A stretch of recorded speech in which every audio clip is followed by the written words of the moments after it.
चार सदर में वफाकी वज़ीर दाखिला मोहसिन नकवी ने फेडरल कांस्टेबलरी ट्रेनिंग सेंटर शब कदर का दौरा किया। फोर्स की ऑपरेशनल तैयारियों और पेशावराना तरबियत का जायजा लिया गया।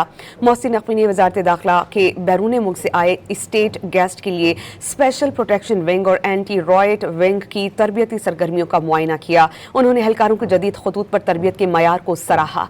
मोहसिन नकवी ने बावर कराया कि गैर मुल्की मेहमानों को बैनुल अक़वामी मयार की सिक्योरिटी फराहम करना स्पेशल प्रोटेक्शन विंग की जिम्मेदारी होगी। स्पेशल प्रोटेक्शन विंग को तरक्की याफ्ता ममालिक की तर्ज पर जदीद और मुनज़्ज़म फोर्स बनाया जा रहा है। स्पेशल प्रोटेक्शन विंग की ट्रेनिंग पर खुसूसी तवज्जो दी जा रही है। एहलकारों के गैर मुल्की इंस्ट्रक्टर से ट्रेनिंग का इंतजाम किया गया और बैरून मुल्क भी भेजा जाएगा। चार सदर में वफाकी वज़ीर दाखिला मोहसिन नकवी ने फेडरल कांस्टेबलरी ट्रेनिंग सेंटर शब कदर का दौरा किया। फोर्स की ऑपरेशनल तैयारियों और पेशावराना तरबियत का जायजा लिया गया।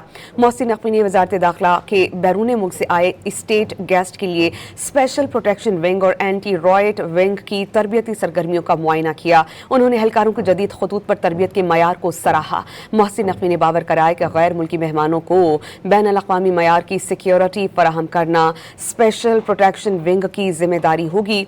स्पेशल प्रोटेक्शन विंग को तरक्की याफ्ता ममालिक की तर्ज पर जदीद और मुनज़्ज़म फोर्स बनाया जा रहा है।